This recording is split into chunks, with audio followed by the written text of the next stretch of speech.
Clara Whitmore reached the gates of Blackwood Ranch after midnight, her torn skirt dragging through the mud and a wooden camera box pressed against her bleeding chest. 3 lanterns moved behind her on the rain-black road, drawing closer with every flash of lightning.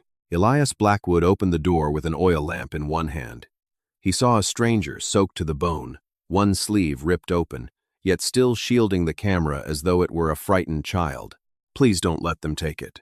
Before he could answer, a stone crashed through the window.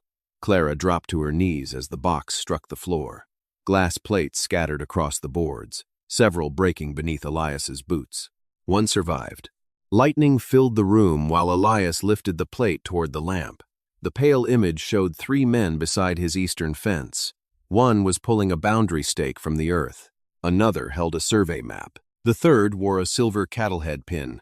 Elias had seen that pin before on the desk of the man who managed his ranch. Before Clara Whitmore reached Blackwood Ranch, Red Hollow had already decided what kind of woman she was. They called her strange because she traveled with a wooden camera instead of a husband. They called her proud because she refused to lower her eyes when men questioned her work. Some whispered that no decent woman should spend her days beneath a black cloth, mixing silver salts in a darkened room and trapping human faces on glass. None of them knew the camera had belonged to her father. Samuel Whitmore had carried it across 3 territories, taking portraits of soldiers, ranch families, newborn children, and old men who wanted one final image before winter. He taught Clara how to clean a glass plate, judge the afternoon light, and remain perfectly still while an image became permanent. After his death, the camera was the only inheritance she received. There was no land, no savings, and no family willing to shelter her. She kept working because work was the one form of dignity no one could give her or take away. At first, Red Hollow tolerated her. Mothers brought children to her rented room above the mercantile. Cowboys paid a few coins for portraits to send home. Widows asked her to copy fading pictures of husbands buried far away. Then Silas Rourke began buying land. He owned the largest cattle operation in the valley, yet he wanted more. Small ranches fell into debt after their boundaries were quietly redrawn. Families discovered that wells, trails, and pastures they had used for decades no longer belonged to them on county maps. Clara noticed because frightened landowners brought those maps to her studio. They wanted photographic copies made before the originals disappeared. One evening, while returning from a portrait session, Clara saw lanterns moving near Blackwood Ranch's eastern boundary. She stopped behind a line of cottonwoods and prepared a glass plate. Through the lens, she saw 3 men pull a boundary stake from the earth. One carried a survey map. Another handed the county surveyor a leather pouch. The third wore a silver cattlehead pin. Clara captured the image before they noticed her. By morning, Edwin Vale, Silas Rourke's attorney, arrived with 2 deputies. They searched her room, opened every chemical bottle, and accused her of stealing money from the county land office. Edwin placed a confession on her table. He promised the charges would disappear if she signed it, and surrendered every photograph taken near Blackwood land. Clara read the paper once. Then she tore it in half. The deputies overturned her furniture. Her landlord carried her trunk downstairs and left it in the mud. Townspeople gathered beneath the awning while someone called her a fraud, and another woman said the camera had filled her mind with wicked ideas. Clara did not beg them to believe her. She knelt in the rain and collected each surviving glass plate with bare hands. One edge cut her palm, but she wrapped the wound with cloth torn from her underskirt and continued. She still had her father's camera. She still had the notebook recording every exposure, including the date, weather, direction of light, and names of those photographed. Most important, she believed she still possessed the clearest image of the crime. Only after leaving Red Hollow did she open the padded compartment beneath the camera. It was empty. Someone had stolen the negative before she escaped, and whoever held it now knew she was heading for Blackwood Ranch. Elias Blackwood did not ask Clara to explain the blood on her sleeve. He closed the shutters, moved the surviving glass plate away from the broken window, and placed a bowl of hot beef stew on the kitchen table. Clara remained near the door, soaked and trembling, as though stepping farther inside might create a debt she could never repay. Elias left a dry blanket over a chair instead of placing it around her shoulders. He understood enough about fear to know that even kindness could feel like a trap. The lantern stopped beyond the ranch gate. For several minutes, rain beat against the roof while horses shifted in the darkness. Elias stood where the riders could see his silhouette through the curtain. He carried no rifle, but his stillness was warning enough. The riders finally turned away. Only then did Clara sit. She ate slowly, careful not to appear hungry. Elias looked toward the stove rather than watching her finish. He gave her the small bedroom that had belonged to his younger sister Ruth. A faded quilt covered the bed, and dried lavender rested beside the wash basin. He lit the lamp and left before Clara could thank him. She slept with the camera beneath the blanket. At dawn, she found its cracked wooden case repaired with a strip of ash wood. Beside it stood a cup of coffee and a small box of tools.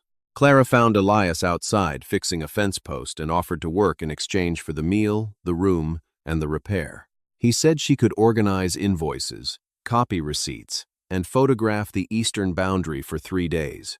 After that, they would decide whether the arrangement should continue. The terms mattered to her. It was employment, not charity.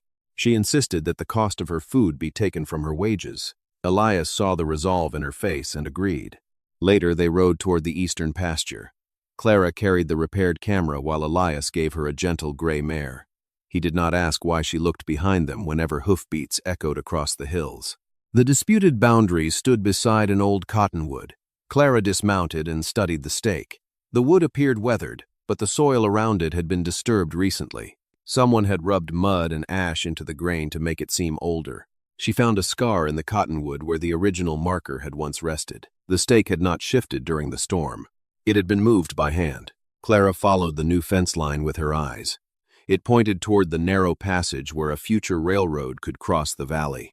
Then she noticed fresh wagon tracks descending from the hills. They did not lead toward Silas Rourke's property. They led back to Blackwood Ranch. Clara spent the morning studying the eastern pasture. She photographed the new stake from 3 directions, keeping the old cottonwood, the ridge, and a broken line of stone inside every frame. Those landmarks could not be moved. If the fence changed again, the photographs would prove where it had stood.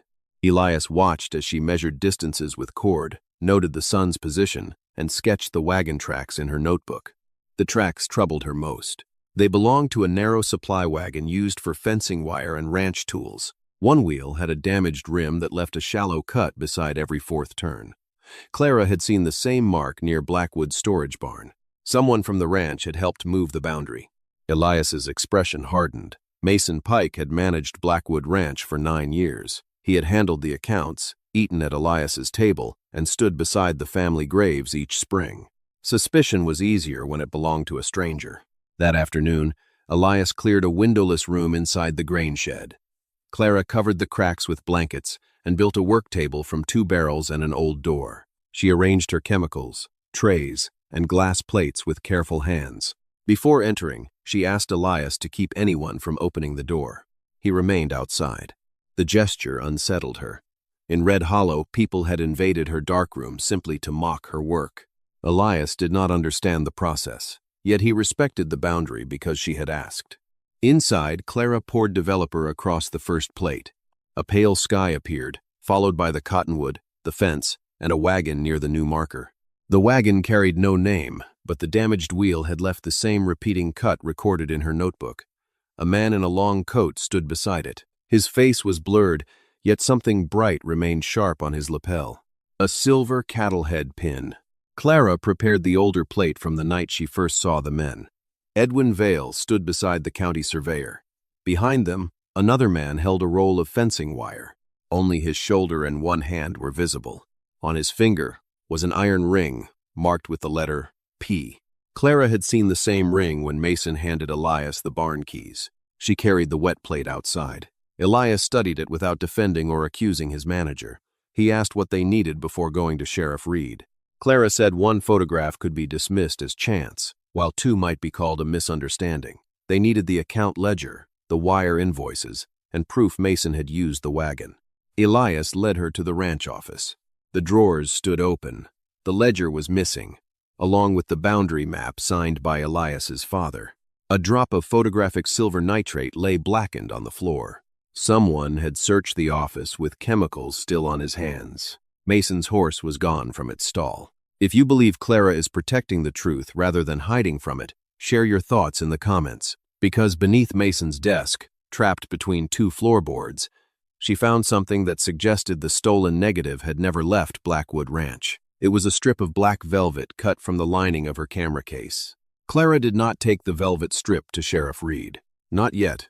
The fragment proved someone inside Blackwood Ranch had touched the stolen negative, but it did not prove who had taken it. Mason could claim the cloth had fallen from her belongings after she arrived. Clara needed evidence that could survive more than suspicion. She began with the ranch accounts. Because the main ledger was missing, she gathered every loose receipt, freight notice, feed order, and cattle sale record she could find. Elias brought boxes from the attic and old envelopes from the kitchen drawer. Clara arranged them by date across the dining table until the room resembled a county office. For 2 days, she worked from sunrise until the lamps burned low. She found the first theft in an order for fencing wire. Mason had recorded payment for 20 rolls, but only 12 had reached the ranch. The freight receipt showed the full shipment had been collected. 8 rolls were missing. Clara compared that amount with the length of the false boundary fence. It was almost exact. The second theft appeared in the cattle records. Mason had reported 43 steers lost during winter, yet Clara had photographed the herd during a branding inspection months earlier. She counted every visible animal and matched the markings to the sale lists. The cattle had not died. They had been sold under another ranch name. Elias rode to the southern pasture and returned before dusk with 3 ranch hands and a branded steer that should have been gone. Beneath fresh burns on its hide, the original Blackwood mark remained visible. Mason had altered the brands and sold the animals through Silas Rourke's buyers. Elias stared at the steer for a long time. The betrayal hurt more than the stolen money. Mason had stood beside him through difficult winters and his father's funeral. Elias had trusted him, because trust seemed easier than watching every man as though he might turn. Clara did not tell him he had been foolish. She showed him how to keep it from happening again. She photographed the herd in numbered groups. A ranch hand held a slate beside each animal, while another recorded the brand, age, and condition. Clara created a visual register that could be compared with every future sale. At first, the men laughed. By the third group, no one was laughing. One photograph revealed a yearling with a poorly altered mark. Another showed 2 missing heifers behind a wagon owned by one of Silas's traders. The camera remembered what ledgers could be forced to forget. Clara also found repeated charges for medicine that had never reached the barn, and grain purchased at twice the market price. Mason had been draining Blackwood Ranch slowly, making each loss appear too small to notice. Together, the thefts were enough to push Elias toward default. Clara prepared a clear record of every false expense and missing animal. She attached receipts, photographs, dates, and the names of workers who could confirm the deliveries. Elias took the evidence to the bank. By evening, the bank agreed to delay foreclosure for 7 days while the records were reviewed. It was not victory, but Blackwood Ranch finally had time. The ranch hands began asking Clara before signing supply receipts.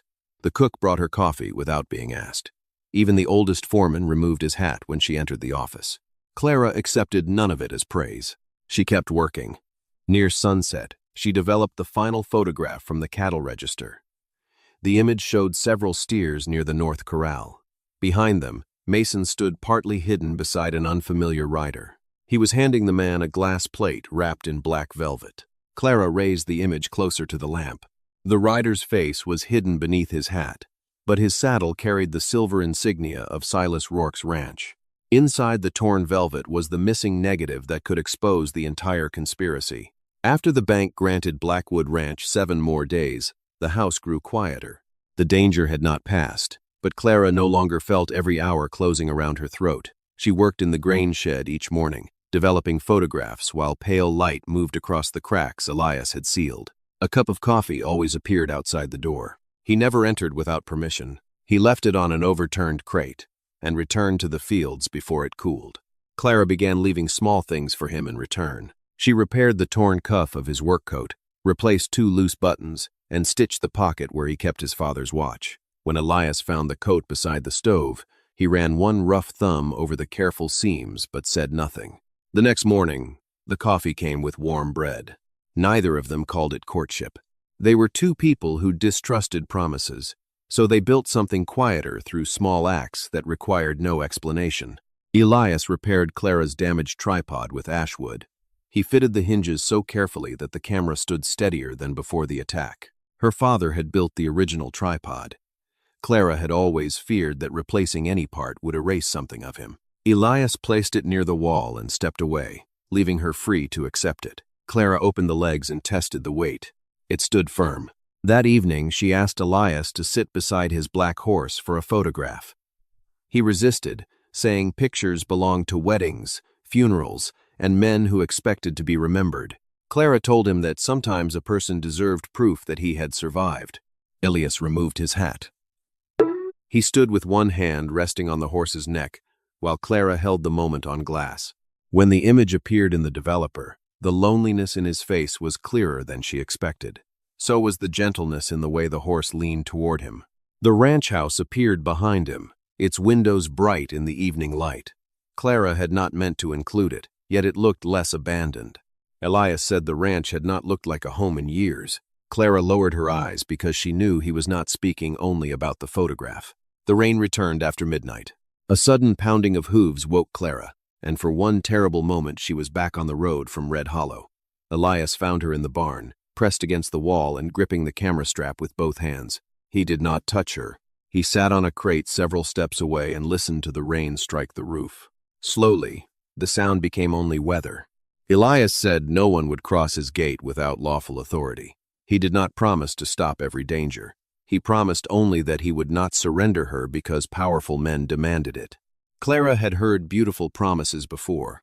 None had felt as safe as his refusal to offer more than he could keep. When her hand stopped shaking, she sat across from him. They remained there, while the storm moved east. Near dawn, Clara said her father had taught her that a camera did not create truth. It only prevented others from erasing what had happened. Elias looked toward the dark pasture. He said perhaps people needed the same kindness. Their hands rested on the crate between them, close enough to touch. Neither moved. Then a gunshot tore through the barn. The bullet struck the darkroom door, shattered a chemical bottle, and sent glass across the floor. Elias pulled Clara behind the timber wall as hoofbeats fled into the rain. Inside the darkroom, the developer tray had overturned. Several plates lay beneath the spreading chemicals. One image had already begun to disappear.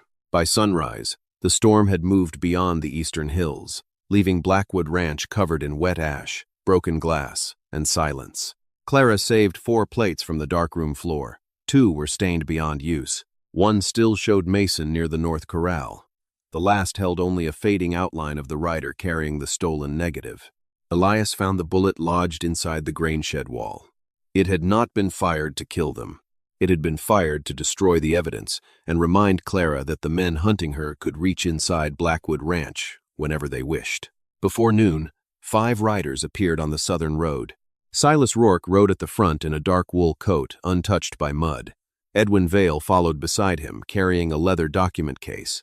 Mason Pike rode behind them with his injured hand wrapped in white cloth. The 2 remaining men wore county badges. Clara watched from the porch as the group stopped outside the ranch gate. For 9 years, Mason had entered Blackwood land without asking. That morning, Elias left the gate chained. He walked toward them alone. Silas did not raise his voice. He spoke with the calm certainty of a man accustomed to having money mistaken for authority. He claimed Clara had stolen county property, damaged official records, and created false photographs to interfere with a lawful land transfer. Edwin opened the document case and produced an arrest order. The paper also authorized a search of every building on Blackwood Ranch and the seizure of Clara's camera, chemicals, notebooks, photographs, and glass plates. Mason stood silently behind them. Clara could see the iron ring marked with the letter P on his uninjured hand. The sight of it struck harder than any confession. Elias asked to read the order. Edwin held it through the fence but refused to release it. He said the law did not require permission from a rancher already in default. Clara stepped down from the porch. She knew what her presence had cost Elias. His bank extension could disappear. His cattle could be seized. Every worker who stayed loyal to him could lose a season's wages. For one moment, surrender seemed less frightening than watching another person lose everything because he had opened a door for her. She moved toward the gate. Elias did not block her path.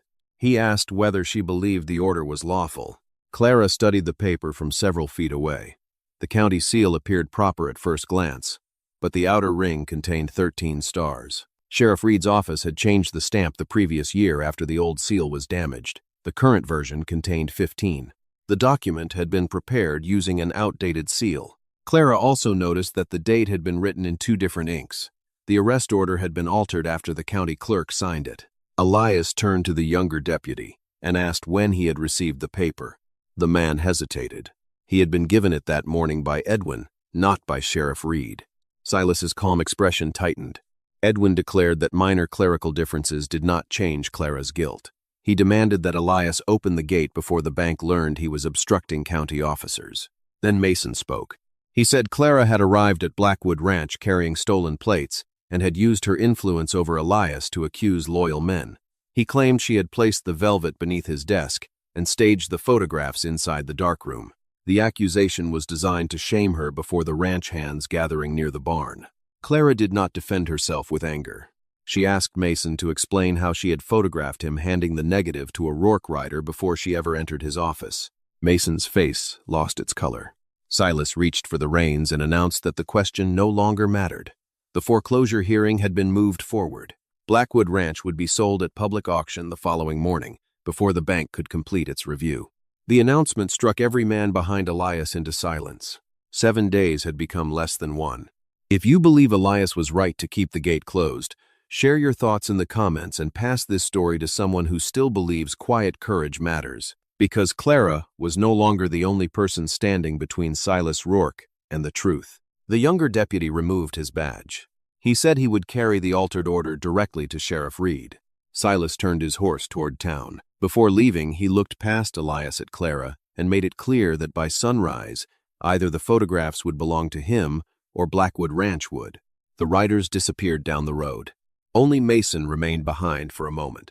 He looked toward the darkroom, then toward the northern hills. His fear was not directed at Elias. It was directed at Silas. And Clara understood that somewhere beyond those hills, Mason had hidden evidence powerful enough to make his own employer afraid. Elias did not ride after Silas Rourke. He watched the last rider disappear beyond the wet cottonwoods, then turned toward the men gathered near the barn. Fear had already begun moving through them. Some worried about unpaid wages. Others looked toward the cattle, as though the herd might no longer belong to them by morning. Elias did not promise that everything would be saved. He gave them work. 2 men were sent to guard the darkroom. Another rode with the younger deputy to find Sheriff Reed. Elias ordered every surviving photograph, receipt, and statement copied into separate bundles, so no single fire or theft could erase the case. Clara saw the difference between courage and anger. Anger would have sent Elias down the road with a rifle. Courage kept him at the ranch, protecting the truth while there was still time to prove it. They needed more than Mason's photograph. Edwin Vale could claim the image had been altered or staged. To stop the auction, they had to prove when the earlier boundary pictures had been made and where they had remained since then. Clara remembered the spring festival. Months before the trouble began, the owner of Red Hollow's printing office had hired her to photograph the parade. One image showed families gathered beside the eastern road. In the distance stood the old Blackwood fence, the cottonwood, and the original boundary marker. The printer had purchased a copy for his window. Its date was written on the back and stamped with his business seal. Elias saddled his black horse. Clara gathered her coat, but he asked her to remain at the ranch. Silas knew the auction depended on destroying what she possessed. If both of them left, the remaining evidence would be unprotected. He did not command her to stay. He explained the risk and let her choose. Clara looked toward the grain shed, where the surviving plates rested beneath armed guard. Then she removed her father's exposure notebook from the camera case. It contained every date, location, weather condition, and name connected to her work. It was more valuable to her than money, and nearly as irreplaceable as the camera itself. She placed it in Elias's hands. If the printer questioned the photograph, the notebook would support its history. Elias understood what she was giving him. He wrapped the book in oilcloth and placed it inside his coat. Then he rode for Red Hollow. Clara spent the afternoon preparing for the auction. She numbered each plate and wrote a description that matched the entry in her father's notebook. She asked the ranch hands to sign statements confirming when they had seen Mason use the damaged supply wagon and when the missing fencing wire had disappeared. No one laughed at her methods now. Near dusk, Sheriff Reed arrived with the younger deputy. He inspected the false arrest order and confirmed that the seal had been copied from an obsolete stamp. He could not cancel the auction without stronger proof of the land fraud, but he agreed to witness the evidence and place the surviving plates under official protection. That gave Clara something Edwin had tried to deny her: a clear chain of custody. Elias reached the printing office after dark. The old photograph still hung in the window, faded by months of sunlight. Its background showed the Blackwood fence nearly 40 yards east of the new line. The printer confirmed the date and agreed to testify, but the picture was not the most important thing he remembered. Clara had mailed a second copy of the bribery image before her room was searched. She had sent it to Mrs. Bell, the widowed mother of the missing county surveyor. No one in Red Hollow had seen the young man since the night the boundary markers were moved. Elias rode north through the rain until he found Mrs. Bell's cabin beside an abandoned stage road. She opened the door only after he showed her Clara's notebook. The widow listened while Elias explained the auction. Then she brought out a sealed envelope hidden beneath a loose floorboard. Her son had left it with her days before he vanished. He had warned her not to open it unless Silas Rourke tried to take Blackwood Ranch. Mrs. Bell placed the envelope in Elias's hands. Inside was a photographic plate wrapped in black velvet. Beneath it lay a signed statement, a freight receipt for the stolen fencing wire, and a note written by the surveyor. The final line named the man who had ordered him to change the county map. It was not Silas Rourke. It was someone Elias had trusted since childhood. The auction began beneath a gray morning sky. By the time Clara reached the square, most of Red Hollow had gathered around the courthouse steps. Ranchers stood beside their wives, merchants watched from shaded windows, and cattle buyers waited near the auction platform. Silas Rourke stood closest to the clerk. He looked like a man attending a victory already paid for. Edwin Vale announced that Blackwood Ranch had failed to meet its obligations and would be sold before noon. He described Elias as a careless landowner deceived by a fugitive photographer. Clara heard the whispers move through the crowd. The same people who had watched her belongings thrown into the mud now stared at her camera as though it carried disease. She did not lower her eyes. Sheriff Reed had locked the surviving plates inside an evidence box. The printer stood beside him with the faded festival photograph. Several Blackwood workers held receipts and signed statements. It was enough to raise doubt. It was not yet enough to stop the hammer. Elias had not returned. Silas made the first bid, offering less than half the value of the cattle, house, barn, water access, and eastern pasture. Clara understood the purpose. Silas did not merely want Elias's land. He wanted every small rancher in the valley to witness what happened to those who resisted him. Edwin demanded that the sale continue before unverified photographs interfered with lawful business. Clara stepped toward the platform. She did not ask the crowd to trust her. Red Hollow had already shown how little her character mattered to them. Instead, she asked them to examine what rumor could not change. The printer raised the spring festival photograph. Behind the children, wagons, and church banners, the old Blackwood fence stood beside the cottonwood, far east of the boundary shown on the new county map. The back carried the printer's seal and a date from 6 months earlier. Edwin claimed the fence was too distant to establish ownership. Clara produced the newer plates. She explained how the cottonwood, ridge, and stone line formed fixed points. Those landmarks had remained still while the fence moved west. She showed the damaged wagon wheel marks and Mason wearing the iron ring near the false boundary. Silas dismissed it as a woman's trick. The auctioneer lifted the hammer. Then hoofbeats sounded at the end of the street.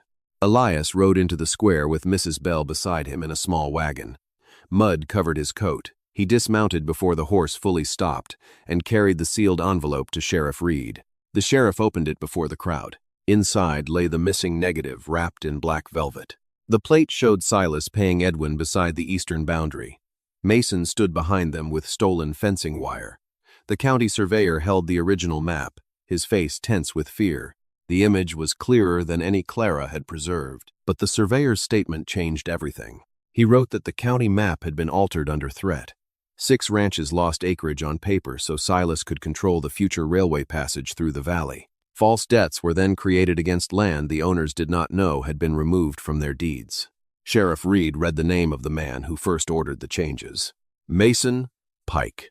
Mason had discovered the proposed railway route while helping Elias's father organize ranch papers. He sold the information to Silas and designed the scheme. When Elias's father became suspicious, Mason directed him toward a washed-out bridge during a storm, knowing the crossing was unsafe. Silas financed the fraud. Edwin forged the documents. But Mason opened Blackwood Ranch from the inside. The auctioneer lowered the hammer without striking it. Edwin still insisted the statement could have been fabricated. Clara asked the printer to hang a white canvas against the courthouse wall. Using a lantern and a simple enlarging frame, she projected the negative before the town. Silas's cattle head pin appeared clearly. Edwin held the money pouch. Mason's iron ring rested against the altered stake. Then Clara pointed to a second map, partly visible beneath the first. Its markings corresponded not only to Blackwood Ranch, but to every property Silas had acquired during the previous 2 years. The conspiracy had never concerned one ranch. It was a plan to seize the entire valley. Ranchers who had once refused to stand beside Clara searched the image for their own land. One recognized the mark beside his family well. Another saw the line that had divided his grazing field. Silas no longer faced one unwanted photographer and one lonely cowboy. He faced every person he had cheated. Sheriff Reed suspended the auction and placed Edwin under guard. Silas tried to leave, but the ranchers quietly closed the street. No fist was raised. No shot was fired. The truth had simply become too large to bury. As the sheriff moved toward Silas, Mason emerged from the crowd carrying the missing Blackwood ledger. He looked at Elias, then at the image of his own betrayal, and he announced that one final entry would reveal who had ordered the attack on Clara's darkroom. Mason Pike carried the missing ledger toward Sheriff Reed as though every step forced him across the weight of 9 years. The crowd opened around him. He placed the book on the courthouse table and turned to a page marked with red cloth. The final entry recorded payment for lamp oil, rifle cartridges, and silver nitrate. None of those supplies had been ordered for Blackwood Ranch. Beside the amount were Edwin Vale's initials. Mason admitted Edwin had ordered the attack on Clara's darkroom. The bullet was meant to frighten her while another man entered the grain shed and destroyed the plates. Mason had provided the barn layout and told them when Elias usually rode to the western pasture. The plan failed because Elias remained beside Clara. Edwin denied everything. Sheriff Reed asked why a lawyer would purchase photographic chemicals. Mason explained that Edwin intended to spill silver nitrate in the ranch office, making it appear Clara had searched the room herself. The blackened drop she found had been planted to turn the evidence against her. The sheriff compared the ledger entry with the freight receipt and Edwin's handwriting on the altered arrest order. The letters matched. Silas Rourke tried to blame the entire conspiracy on Mason and Edwin. He claimed he had purchased the land honestly and knew nothing about threats, forged maps, or stolen cattle. Mrs. Bell stepped forward. She carried one final note from her son. The surveyor described a meeting at Silas's house where the land seizures were planned. He named the 6 ranches, the false debts, and the railway representative Silas intended to bribe once he controlled the valley passage. At the bottom stood Silas's signature beside a promise of payment. The square fell silent. Sheriff Reed arrested Silas for land fraud, bribery, intimidation, and conspiracy. Edwin was taken into custody for forgery, obstruction, and the darkroom attack. Mason surrendered without resistance. His cooperation would be reported to the judge, but it could not erase the thefts or his role in the death of Elias's father. The auction was canceled. Every disputed transfer connected to Silas was frozen. The county clerk was ordered to restore the old survey records until each boundary could be reviewed. The bank withdrew its foreclosure claim after learning that Blackwood's debt had been calculated from falsified acreage and stolen cattle. The ranch was safe. Clara remained beside the courthouse wall, holding her camera with both hands. Sheriff Reed approached her before the entire town. He opened the arrest record Edwin had prepared, crossed out Clara's name, and wrote that every accusation against her had been proven false. He signed it and pressed the lawful county seal beneath the statement. Clara asked him to read it aloud. The sheriff did. Those who had called her a thief heard her innocence entered into the public record. The landlord who had thrown her trunk into the rain lowered his head. The women who had whispered about witchcraft could no longer meet her eyes. Clara did not demand apologies. She asked that the 6 cheated families receive copies of every photograph and document before anything else could disappear. Elias stood beside her while the printer prepared them. He told the crowd that Blackwood Ranch still belonged to his family because Clara had seen what powerful men expected everyone else to ignore. She had not arrived as a burden. She had brought the truth they needed to survive. For the first time, Red Hollow looked at her with respect. If this quiet justice moved you, share the story. save it to hear again, and subscribe for more stories about courage finally being seen. By sunset, the prisoners had been taken to the county jail, and the ranchers returned home carrying copies of the evidence. Clara rode back to Blackwood Ranch in Elias's wagon. She said little. That evening, Elias found her in the repaired darkroom, wrapping her chemicals, plates, and father's notebook in clean cloth. Her name had been cleared. The ranch had been saved. Nothing remained for her to prove. Beside the door stood her closed camera case, and the small trunk Red Hollow had once abandoned in the mud. Clara was preparing to leave before sunrise. Clara finished packing before the first light reached the eastern windows. She wrapped each glass plate in paper, placed her chemicals inside the wooden case, and secured her father's notebook beneath the lid. The repaired tripod rested beside the door. Everything she owned could still be carried in 2 hands. Elias stood in the hallway without entering. He had seen the closed trunk. He understood. Clara told him the morning stage would take her toward Helena. A photographer there had once offered her work copying family portraits. She could save enough to rent a room and begin again. Elias did not ask whether she was leaving because she wanted to go or because she feared staying. Some questions became another kind of pressure when a person had lived too long without choices. At breakfast, he placed an envelope beside her cup. Inside were her full wages, including payment for every photograph used to save Blackwood Ranch. Clara tried to return part of it, but Elias said the ranch had paid men more for work worth less. He also returned her father's notebook.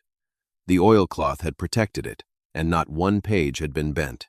A wagon waited outside to take her to the stage stop. Before Clara climbed aboard, Elias asked her to walk with him to the old grain shed. The bullet hole remained in the outer wall, but the damaged boards had been replaced. Elias opened the door. Clara stopped on the threshold. The abandoned shed had become a studio. A north-facing window filled the room with soft light. A plain backdrop hung against one wall. Shelves had been built for her glass plates, and behind a second door stood a darkroom sealed against sunlight. Above the entrance hung a wooden sign, Whitmore Photography at Blackwood Ranch. Clara looked at Elias. He told her the room was not payment for saving his land. It was not gratitude disguised as obligation. If she stayed, the studio would belong to her. If she left, he would keep it locked until she decided whether she wanted to return. He would not ask her to remain because she needed shelter. He would not turn kindness into a chain. He only wanted her to know that Blackwood Ranch had room for her work, her name, and the future she chose. Clara touched the new work table. No one had ever built a place around the belief that what she did mattered. She asked whether the ranch truly needed a photographer. Elias looked toward the house, where her photographs rested beside the family Bible, and across the pasture, where the workers now used her images to account for every animal. He said the ranch had needed her long before he understood why the rooms felt warmer when she entered them. It was the closest thing to a declaration he knew how to give. Elias did not promise a life without grief, hard winters, or fear. He asked only whether she might stay through the coming season and see what could grow between 2 people who had finally learned to trust each other. Clara looked at the wagon. For years, leaving had been the only choice she was allowed to make. Now, she was free to go. That freedom made staying possible. She carried the camera into the studio and placed it on the new table. Then she lifted her trunk from the wagon and carried it back into the house. Months later, a photograph hung above the Blackwood fireplace.